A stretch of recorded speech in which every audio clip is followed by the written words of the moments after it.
Breaking news చూస్తున్నాం. వరంగల్ జిల్లాలోని ప్రాముఖ్యత కలిగినటువంటి భద్రకాళి దేవాలయంలో జరుగుతున్న అవకతవకలపై ఆందోళనకు హిందూ సంఘాలు పిలుపునిచ్చాయి. దేవస్థానాన్ని వ్యాపార కేంద్రంగా మార్చే కుట్ర జరుగుతుందని ఆరోపించారు. గత 2 ఏళ్లుగా పార్కింగ్ ఫీజు లేకపోవడంతో భక్తులు అధికంగా వచ్చేవారని, ఆ సమయంలో దేవాలయ హుండీ ఆదాయం సైతం పెరిగిందన్నారు. అయితే అడ్డదారిలో పార్కింగ్ టెండర్లు పిలిచి భక్తుల వద్ద నుంచి అధికంగా వసూలు చేస్తున్నారని ఆరోపిస్తున్నారు. హిందూ సంఘాల నేతలు ఆగ్రహం వ్యక్తం చేస్తున్నారు దీనిపై. అయితే ప్రభుత్వ వైఖరికి నిరసనగా రేపు ఆందోళనకు పిలుపునిచ్చారు.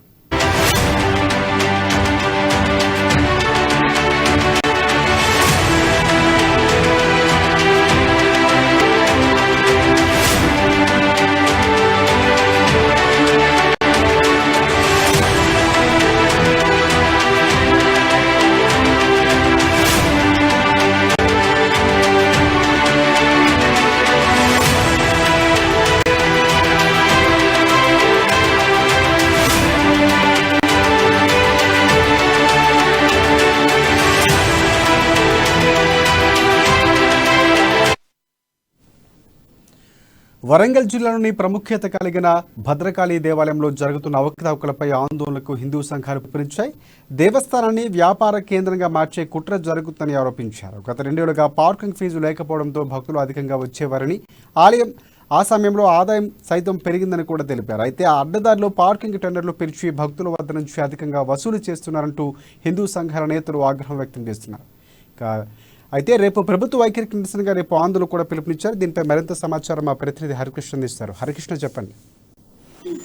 థ్యాంక్ యూ రాజేష్ గారు. ఏదైతే వరంగల్ జిల్లాలో ఉన్న భద్రకాళి దేవాలయానికి సంబంధించి కూడా ఇటు దేవాదాయ శాఖ అధికారులు నిర్ణయం తీసుకున్నారో ఆ నిర్ణయానికి సంబంధించి కూడా భక్తులు ఆగ్రహం వ్యక్తం చేస్తున్నారు. ఏదైతే ఇటు భద్రకాళి టెంపుల్ ఆలయానికి సంబంధించి కూడా ఇటు ఆ పార్కింగ్ సంబంధించి కావచ్చు, ఇటు చెప్పులకు సంబంధించి స్టాండ్లకు సంబంధించి విషయంలో మాత్రం ఇటు దేవాదాయ శాఖ అధికారులు అయితే దీని టెండర్లకు అయితే పిలుపునిచ్చారు. ఈ నేపథ్యంలో ఇటు ఏదైతే భద్రకాళి అమ్మవారికి సంబంధించి కూడా భక్తులు అయితే తీవ్రంగా ఇటు భద్రకాళి అమ్మవారి భక్తులు కావచ్చు, ఇటు మన హిందూ సంఘాల నాయకులు కూడా ఆగ్రహం వ్యక్తం చేస్తున్నారు. అయితే గతంలో కూడా ఇలాగే ఇటు టెండర్లకు సంబంధించి కూడా పిలుపునిచ్చిన నేపథ్యంలో పెద్ద ఎత్తున ఇటు హిందూ సంఘాలు కావచ్చు, ఇటు భద్రకాళి అమ్మవారి భక్తులకు సంబంధించి కూడా ఇటు ప్రజలైతే దాన్ని వ్యతిరేకించిన నేపథ్యంలో అప్పుడు వాయిదా వేసింది. అయితే తదనంతరం ఈసారి కూడా ఇటు భద్రకాళి టెంపుల్ ఆలయానికి సంబంధించి కూడా టెండర్లు వేసేందుకు అయితే ఇటు ఆలయ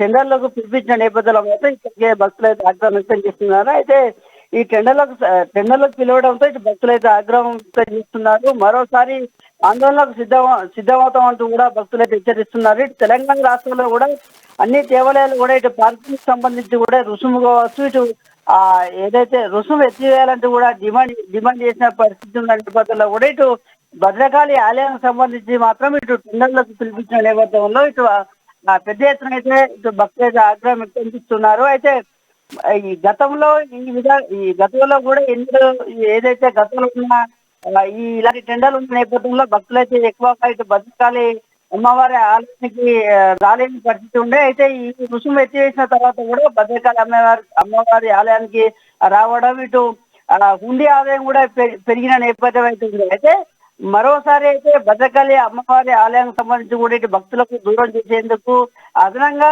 డబ్బులు సంపాదించేందుకు అయితే ఇటు దేవాదాయ శాఖ అధికారులు పూనుకున్నారు. ఈ విధంగా పార్కింగ్ కావచ్చు, ఇటు ఏదైతే చెప్పుల స్టాండ్కు సంబంధించి కావచ్చు, వివిధ వాటి మీద కూడా ఇటు ఏదైతే స్టాండ్లకు సంబంధించి కూడా రుసుము చెల్లించేందుకు ఈ విధంగా ప్రణాళిక రూపొందించిన నేపథ్యంలో అయితే ఇటు వరంగల్ జిల్లా వ్యాప్తంగా కూడా భద్రకాళికి ఆలయానికి సంబంధించి అమ్మవారికి సంబంధించి భక్తులు అయితే ఆగ్రహం వ్యక్తం చేస్తున్నారు. రేపు కూడా ఇటు భక్తులు కావచ్చు, ఇటు హిందూ సంఘవాదులు కూడా పెద్ద ఎత్తున ఇటు భద్రకాళి అమ్మవారి ఆలయం వద్ద కూడా ధర్నా చేసేందుకు కూడా పెద్ద ఎత్తున పిలిపించిన పరిస్థితులు అయితే కనబడుతున్నాయి.